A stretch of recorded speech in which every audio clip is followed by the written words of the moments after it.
আসসালামু আলাইকুম রহমতুল্লাহি ওয়াবারাকাতু ইন্নাল হামদুলিল্লাহ ওয়াসসালাতু ওয়াসসালামু আলা মান লা নাবিয়্যা বা'দা ওয়া আলা আলিহি ওয়া সাহবিহি ওয়া মান ওয়ালা। সবাইকে জানাচ্ছি অনেক অনেক প্রীতি ও শুভেচ্ছা। আজকের আমাদের আলোচ্য বিষয় হচ্ছে সামাজিক নিরাপত্তায় ওশরের বিধান।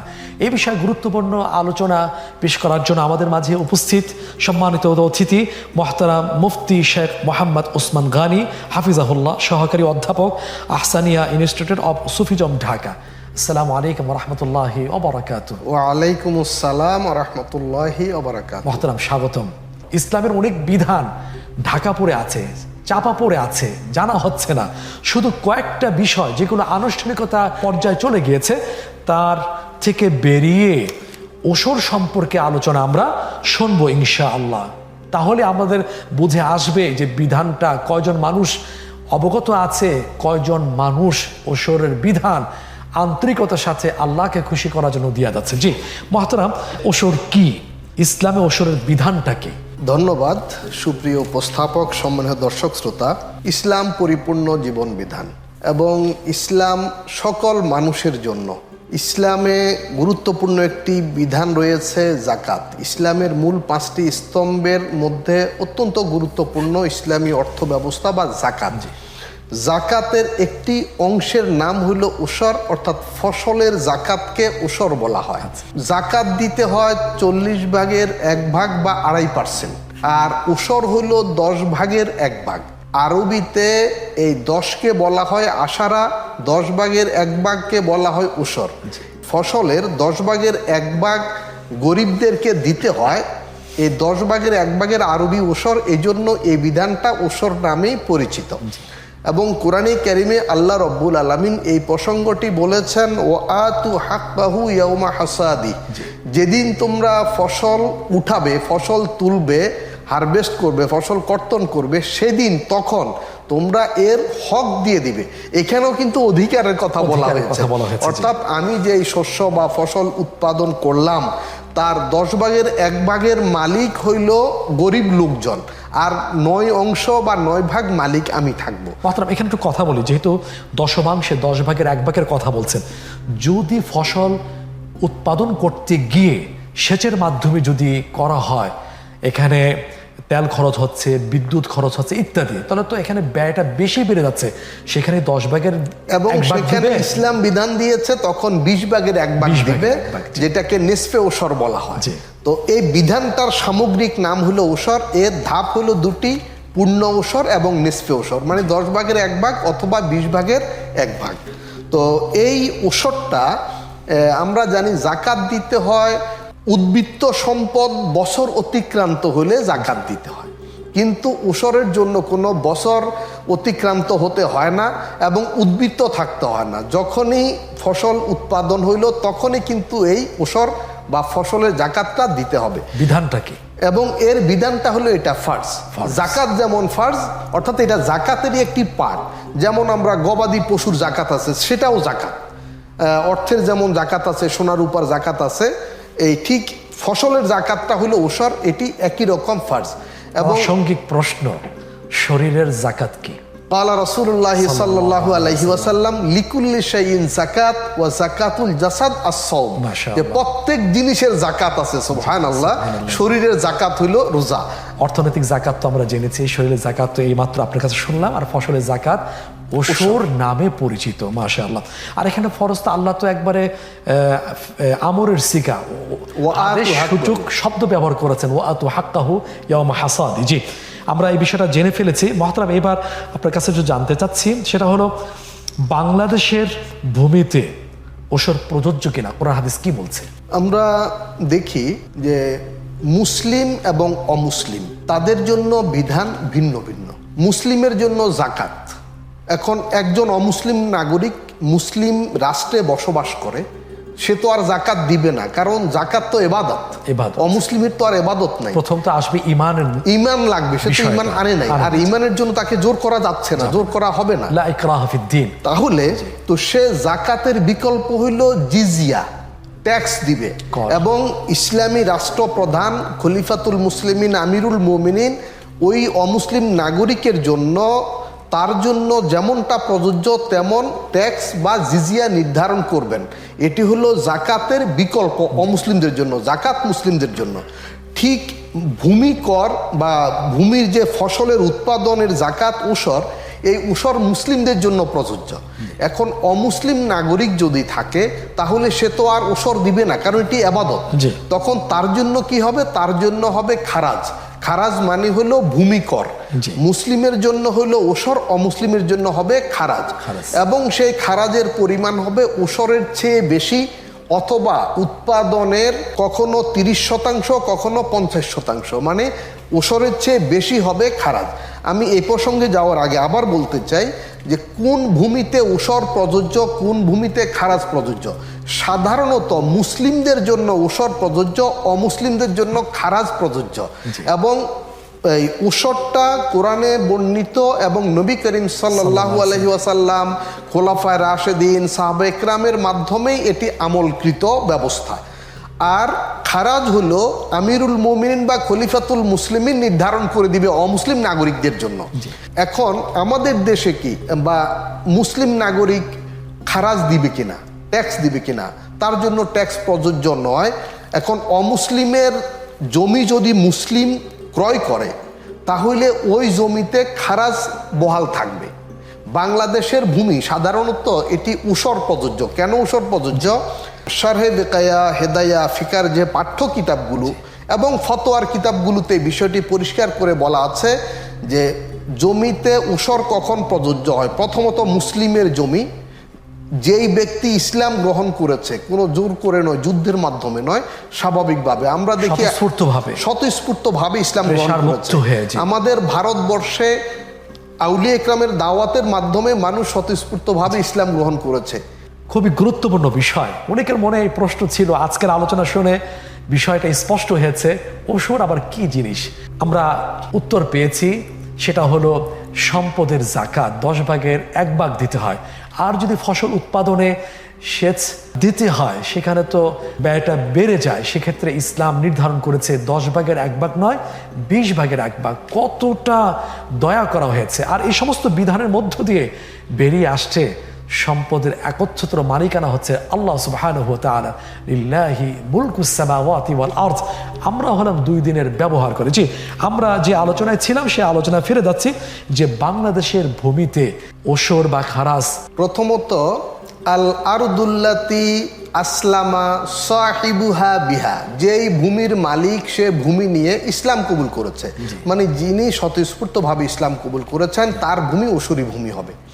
দ্বিতীয়ত, কোনো রাষ্ট্রের ভূমি যখন রাষ্ট্রপ্রধান, মুসলিম রাষ্ট্রের প্রধান কোনো মুসলিম নাগরিককে আবাদ করার জন্য, চাষাবাদ করার জন্য প্রদান করে, সেটিও কিন্তু ওসরি, মানে সেখানে ওসর প্রদান করতে হবে। যেই পতিত ভূমি মুসলিম জনগণ আবাদ করে, কালচার করে, সেটাও কিন্তু ওসরি হিসাবে গণ্য হয়। নতুন চর, পাহাড়, জঙ্গল এগুলো কেটে চাষবাসের যোগ্য করা হয়, যদি মুসলিম নাগরিক এগুলো করেন তাহলে এগুলো ওসরি হবে। অর্থাৎ মুসলিম নাগরিকের জমি, মুসলিম নাগরিক কর্তৃক পত্তন করা জমি, মুসলিম শাসক কর্তৃক মুসলিম নাগরিককে দেওয়া জমি, এগুলো ওসরি। তো এই সকল দিক বিবেচনায় আমাদের ভারতীয় উপমহাদেশের এবং বাংলাদেশের প্রায় মুসলিম নাগরিকের সকল ভূমি ওসরি। আর অমুসলিম নাগরিকের ভূমি যেহেতু তারা এবাদতের আওতাভুক্ত নয়, এই জন্য সেখানে খলিফাতুল মুসলিমিন খারাজ নির্ধারণ করবেন। কিন্তু আমাদের ভারতীয় উপমহাদেশে কখনো খলিফাতুল মুসলিমিন নির্ধারণ হয় নাই। ইসলামী হুকুমত, ইসলামী খেলাফত, ইসলামী শাসন ব্যবস্থা প্রবর্তন হয়নি। সুতরাং অমুসলিমদের উপরে খারাজ আরোপ করা হয় নাই, বরং যেই ট্যাক্স নির্ধারণ করা হয়েছে এটি অতি সামান্য। এবং আমরা আগে বলেছিলাম যে খারাজ হবে ওসরের চেয়ে বেশি, এবং সেটি উৎপাদনের 20 ভাগ থেকে 50 ভাগ পর্যন্ত। তো সেই ক্ষেত্রে দেখা যাচ্ছে ওই পরিমাণ ট্যাক্স বা কর কেউ আরোপ করে নাই, বরং সামান্য যেটুকু বাংলাদেশ সরকার নেয়, প্রথমত 25 বিঘার নিচে খাজনাই মওকুফ। দ্বিতীয়ত অল্প সামান্য যেটা নেয় ওটা কিন্তু ওই টাকার রিসিটে লেখা থাকে ভূমি উন্নয়ন কর, আরেকটা আছে শিক্ষা কর। অর্থাৎ এটা ভূমি যে ডেভেলপ হবে, রাস্তাঘাট ব্রিজ কালভার্ট হবে, সেগুলোর জন্য এটা সামান্য পরিমাণ নেওয়া হয়। সেটা বিঘা প্রতি খুবই সামান্য টাকা বা একর প্রতি খুবই অল্প টাকা। মানে যেমন ধরি 1 একর জমিতে যদি 50 মণ ধান হয়, তাহলে উসর হবে সেখানে 5 মণ। তো 5 মণ উসর হলে 5 মণের দাম কমপক্ষে 5,000 টাকা। সেখানে ট্যাক্স হইলে হয়তো 15 টাকা, 20 টাকা, না হলে 50 টাকা। তাহলে সেটা তো উসরের চেয়ে বেশি হচ্ছেই না, অনেক কম হচ্ছে। মানে এটি খারাজ নয়। আরেকটা বিষয় আছে, অমুসলিমের জমি যদি মুসলিম ক্রয় করে, অমুসলিমের ওই রকম জমি যে জমিতে খারাজ নির্ধারণ করা হয়েছিল, সেটি মুসলিম ক্রয় করলে সেটা খারাজ প্রদান করতে হবে, না হলে রাজস্ব কমে যাবে। আচ্ছা আচ্ছা। দ্বিতীয়ত আরেকটি বিষয় আছে, অমুসলিম নাগরিক খারাজের ভয়ে যদি জমি ছেড়ে দেয়, তাহলে একসময় তারা ভূমিহীন হয়ে যাবে। তাদের নিরাপত্তার জন্য, অমুসলিমদের ভূমি নিরাপত্তার জন্য, এই মুসলিম যদি অমুসলিমের জমি ক্রয় করে, সেখানে খারাজ বহাল থাকবে, যাতে মুসলিমরা অমুসলিমদেরকে ভূমিহীন করার ষড়যন্ত্র না করে বা লোভে না পড়ে। ক্রয় করলে তো সে জমি তো মুসলিমই তো মালিক হয়ে যাচ্ছে, মালিকানা তার চলে আসছে না। এখানে দুটো বিষয়, এক হলো এখানে অমুসলিম নাগরিকের উপরে খারাজ, এটার পরিমাণ বেশি, সে খারাজের ভয়ে এভাবে ভূমি ছেড়ে দিলে একসময় সে ভূমিহীন হয়ে যাবে। আর ইসলাম তো ইনসাফ করে মুসলিম অমুসলিম সবার জন্য। দ্বিতীয়ত মুসলিমরা পয়তারা করে ওদেরকে ভূমিহীন করার আমরা দেখেছি বিভিন্ন দেশে, এরকম সংখ্যালঘু যারা, তাদের উপরে কিন্তু তাদের ভূমির উপরে অনেকের কুনজর থাকে। তো এটা যেন মুসলিমরা না দেয়। মুসলিমদের ঈমান আমলের হেফাজত, অমুসলিমদের সামাজিক নিরাপত্তা, ভূমি নিরাপত্তা এই ব্যবস্থার মাধ্যমে নিশ্চিত করা হয়েছে। মাশাআল্লাহ, অনেক অনেক গুরুত্বপূর্ণ আলোচনা করেছেন। আমার তো মনে হয় যদি ইসলামী রাষ্ট্র ব্যবস্থা হতো, আপনারাই হতেন বিচার অঙ্গনের একজন উজ্জ্বল নক্ষত্র। আল্লাহ তাআলা আল্লাহর জমিনে আল্লাহর হুকুম বাস্তবায়ন করা তৌফিক দান করুন। এবার আপনার কাছে জানতে চাওয়া, কোন কোন শস্যের উপরে ওসর দিতে হয়? এখানে মুজতাহিদ ফকিগণের মধ্যে দুটি মত পাওয়া যায়। প্রথমত, সাধারণভাবে অনেক মুজতাহিদ ফকি বলেছেন যেই ধরনের ফসল সংরক্ষণ করা যায় বছরব্যাপী বা দীর্ঘদিন, সেগুলোর ওষুধ দিতে হয়।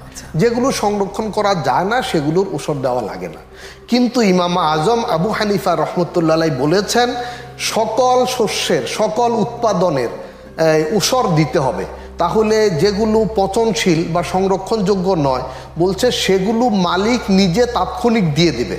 আর যেগুলো সংরক্ষণযোগ্য, সেগুলো সরকার বা খলিফা বা রাষ্ট্র সেগুলো সংগ্রহ করে হকদারদের কাছে পৌঁছাবে বা বন্টন করবে। অর্থাৎ যেমন ধান, গম ইত্যাদি যেগুলো সংরক্ষণযোগ্য, সেগুলো সরকার বা প্রশাসন নিয়ে বিতরণ করবে দীর্ঘমেয়াদে। আর যেগুলো যেমন শাক সবজি তরি তরকারি যেগুলো সংরক্ষণ করা যায় না, দ্রুত পচনশীল, এগুলো তাৎক্ষণিকভাবে ওই যিনি উৎপাদনকারী কৃষক তিনি স্থানীয়ভাবে বিতরণ করবেন। এইখানেই হলো আসল মজা, যে আমরা বলছি সামাজিক নিরাপত্তায় ওসর। এখানে দেখুন, আমরা যখন গ্রামে ক্ষেত খামার করি, শাক সবজি তরি তরকারি, অনেক সময় আশেপাশে অনেক গরিব মানুষ আছে এবং তারা অভাবের কারণে অনেক সময় এই ধরনের সাধারণ জিনিস চুরি করে এবং মালিকেরা অনেক সময় অতিষ্ঠ হয়, বিরক্ত হয়। কিন্তু যদি ওসর আমরা দেই, তাহলে এখানেই সামাজিক নিরাপত্তা তৈরি হয়। একদিকে গরিবের জন্য আর্থসামাজিক নিরাপত্তা, দ্বিতীয়ত মালিকের জন্য হেফাজত বা সংরক্ষণ নিরাপত্তা। যেমন সপ্তাহে 1 দিন বা 2 দিন সবজি তোলা হবে, তো সেদিন যদি ওসর তাৎক্ষণিকভাবে প্রদান করা হয়, তাহলে এলাকার কোনো গরিব মানুষ আর চুরি করতে উদ্বুদ্ধ হবে না। সে জানবে যে ওই আগামী দিন অমুক দিন যে শস্য বা সবজি উঠাবে, সেখান থেকে আমরা কিছু না কিছু পাবো, এবং তারা বরং নিজেরা এসে স্বতঃস্ফূর্তভাবে কাজেও সহযোগিতা করবে। এই হলো ইসলামের বিউটি বা বিউটি অফ ইসলাম। চমৎকার করে বলেছেন। এবার জানতে চাওয়া হচ্ছে ওসরের কোনো নিসাব আছে কিনা? ওসরের নিসাব সম্পর্কেও মুজতাহিদ ফকিগণ দুটি মতামত দিয়েছেন। কোনো মুজতাহিদ ফকি বলেছেন যে এটার নেশাব আছে, সেটি 18 মণ থেকে 25 মণ উৎপাদনের। আবার ইমাম আজম আবু হানিফা রহমতুল্লাহ বলেছেন হ্যাঁ, নেশাব হলো সরকার এটি কালেক্ট করার জন্য নেশাব দরকার, কিন্তু অল্প সামান্য হলো সেখানে নেশাব দরকার নাই। সেখানে সরকার তো আর অল্প জিনিসের জন্য যাবে না, একজন লোক গাড়ি ঘোড়া নিয়ে অল্প সামান্য জিনিস আনবে না, বা বারবার এই এত বিস্তৃত কাজের মধ্যে সরকারি কর্মকর্তারা যুক্ত হতে পারবেন না। তাহলে যদি নেশাবের কম হয়, সেটি মালিক তাৎক্ষণিক সেখানে বন্টন করবেন বা বিতরণ করবেন। আর নেশাবের পরিমাণ বা তার বেশি হলে সেটি সরকার চাইলে গ্রহণ করবে এবং বিতরণ করবে। এই হলো নেসাবের পার্থক্য। জি, জাযাকাল্লাহ খাইরান। আমরা নিসাব সম্পর্কে জেনে ফেলেছি, মতামতগুলো আমাদের সামনে স্পষ্ট করা হয়েছে। এখন প্রশ্ন হচ্ছে মহতারামের কাছে, মহতারাম, এত সুন্দর বিধান দেওয়া হয়েছে ধনী গরিবের সমতা নিয়ে আসার জন্যে, প্রান্তিক পর্যায়ে মানুষ ক্ষুধার্ত যেন না থাকে, খাদ্যের ব্যবস্থা হয়ে থাকে। এখন প্রশ্ন হলো, এত সুন্দর বিধান বাস্তবায়ন করার জন্য কি করণীয়? দায়িত্বশীলদের কি ভূমিকা থাকতে পারে? দারিদ্র বিমোচনে ওসরের ভূমিকা সর্বাধিক, কিন্তু এই ওসর ব্যবস্থাটা আমাদের সমাজে অনেকটা প্রচলিত নেই।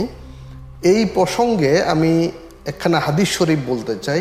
তিরমিজি শরীফের বর্ণনা, ক্বালা রাসূলুল্লাহ সাল্লাল্লাহু আলাইহি ওয়াসাল্লাম, আস-সাখিয়্যু কারীবুম মিনাল্লাহ ওয়া কারীবুম মিনান নাস ওয়া কারীবুম মিনাল জান্নাতি ওয়া বাঈদুম মিনান নার। যে যারা দানশীল, এই দানের মধ্যে ফরজ দান, ওয়াজিব দান, নফল দান, সাদাকাত, উসর, যাকাত সব কিছুই অন্তর্ভুক্ত।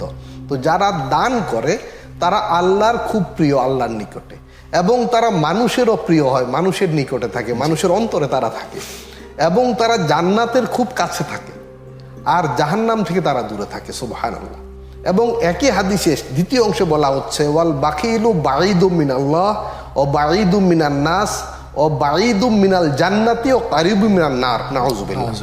যে যারা কৃপণ, যারা ফরজ, ওয়াজিব, সাদাকাত, যাকাত এগুলো আদায় করে না, ফিতরা আদায় করে না, ওসর আদায় করে না, তাদের অবস্থা কি বলছে? তারা আল্লাহর কাছ থেকে দূরে, আল্লাহর অসন্তুষ্ট তারা লাভ করেছে, তারা মানুষের অন্তর থেকে দূরে, এবং তারা বেহেশত বা জান্নাত থেকেও দূরে, এবং জাহান্নামে তারা খুব কাছে। নাউযুবিল্লাহ।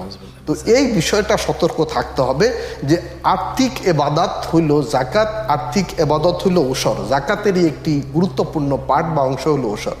এই ওসরটা আমাদের সমাজে প্রচলনটা নাই একটি ছোট্ট ভুল বুঝার জন্য। সেটি হলো, একটি সূত্র আছে, ওসর এবং খারাজ একই ভূমিতে একত্র হবে না। তো খারাজ আমরা জেনেছি সেটি হলো অমুসলিম নাগরিকের উপরে মুসলিম খলিফা কর্তৃক নির্ধারিত, কিন্তু এখানে মুসলিম খলিফাও আসে নাই, আর অমুসলিম নাগরিকের উপরে খারাজও নির্ধারণ হয় নাই, এবং সেই খারাজের পরিমাণ হবে ওসরের চেয়ে বেশি। আমাদের যেই শিক্ষা কর বা ভূমি উন্নয়ন কর আমরা দেই ভূমির জন্য, সেটা কিন্তু অতি নগণ্য। সুতরাং এখানে অনেক ওলামা ইকরাম মনে করেছেন যে আমরা যে সামান্য জমির কর বা ট্যাক্স দেই এটা বোধহয় খারাজ, এটা মনে করে ওনারা মনে করেছেন ওসরটা হয়তো প্রযোজ্য নয়। আরেকটা বিষয় হলো, আমাদের দেশে মানুষ যতটুকু জানে এটি আলেম ওলামাগণের অবদান, আর যেটি জানে না সেটার দায়িত্ব কিন্তু আমাদের। তো এটি সামান্য, এই বিষয়টা ওলামা ইকরাম যদি সচেতন হন এবং ওলামা ইকরাম যদি জনগণকে বলেন, মুসল্লিদের সামনে এটা যদি জুমার খুতবায় আলোচনা হয় এবং সকল বয়ানে, ওয়াজে, মাহফিলে যাকাত সম্পর্কে যেমন রমজান মাসে খুব বেশি আলোচনা হয়, এবং এই বিভিন্ন মাদ্রাসা বা বিভিন্ন ধর্মীয় প্রতিষ্ঠান বা এতিমখানা এই যে রয়েছে, লিল্লা বোর্ডিং রয়েছে, তারা কিন্তু এগুলোর সাথে সম্পর্কিত আছেন এবং বলেন। সাধারণভাবে লেখালেখির মধ্যে বিষয়টা আসে, উসরের বিষয়টা একইভাবে আনা উচিত, আনতে হবে। এতে দুটো বিষয় হবে, এক, যিনি কৃষক আছেন তিনি ওনার দায় থেকে মুক্ত হবেন, ওনার সেই সম্পদটা, সেই ফসলটা 16 আনা হালাল হবে উসর আদায়ের মাধ্যমে। দ্বিতীয়ত, সমাজ দারিদ্র মুক্ত হবে, গরিবগণ উপকৃত হবে, সামাজিক নিরাপত্তা বলয় তৈরি হবে, এবং ইসলামের বিউটি, ইসলামের সৌন্দর্য মানুষ চাক্ষুষ দেখবে। যাকাতটা বছরে একবার, আর উসরটা কিন্তু প্রতিদিন, প্রতি মাসে, প্রতি সপ্তাহে, কারণ শাক সবজি, তরি তরকারি, ফসল সারা বছর উৎপাদন হয়, এবং একজন সাধারণ মানুষ, দেখুন একজন গরিব মানুষ সেও কিন্তু উসর দিবে। অর্থাৎ একজনের গাছে লাউ ধরেছে, 10টা লাউ ধরলে একটা কিন্তু উসর, গাছে ডালিম হয়েছে 10টা হলে একটা উসর। আমরা দেখতাম আগে কি করা হতো, যে গাছে কোনো ফল হইলে, সে পেঁপে হোক, ডালিম হোক, যে কোনো ফল হোক, প্রথমটা কিন্তু হয়তো মসজিদে বা একজন বুজুর্গ ব্যক্তি আলেমের কাছে বা মাদ্রাসায় এটা পাঠিয়ে দেয়া হতো, খানকাতে দরবারে পাঠিয়ে দেয়া হতো। এটা আসলে সেই ওসর ব্যবস্থারই প্রচলন। অর্থাৎ আমার গাছে লাউ ধরেছে, আমি একটা দিয়ে দিলাম, বাকি 9টা আমার, মানে ওসরটা আগে দিয়ে দিলাম, ওইটা আমি অ্যাডভান্স পরিশোধ করে দিলাম, আমি 10টার অপেক্ষা করলাম। ওসরের হকদার হলেন যারা যাকাতের হকদার, তারাই। সূরা তাওবার যে 60 নম্বর আয়াতে সেই খাতগুলোই ওসরের খাত। যে অনেক অনেক ধন্যবাদ গুরুত্বপূর্ণ আলোচনাটা সুন্দরভাবে সাবলীল ভাষা উপস্থাপন করার জন্য আল্লাহ তাআলা আমাদের প্রিয় জন্মভূমি বাংলাদেশকে দায়িত্বশীলদের মাধ্যমে ওসরের আওতায় আসুক, আমরা আল্লাহর কাছে সেই বিনতই প্রার্থনা করছি। জাযাকাল্লাহু খাইরান। আল্লাহ হাফেজ। আসসালামু আলাইকুম ওয়া রাহমাতুল্লাহি ওয়া বারাকাতুহু।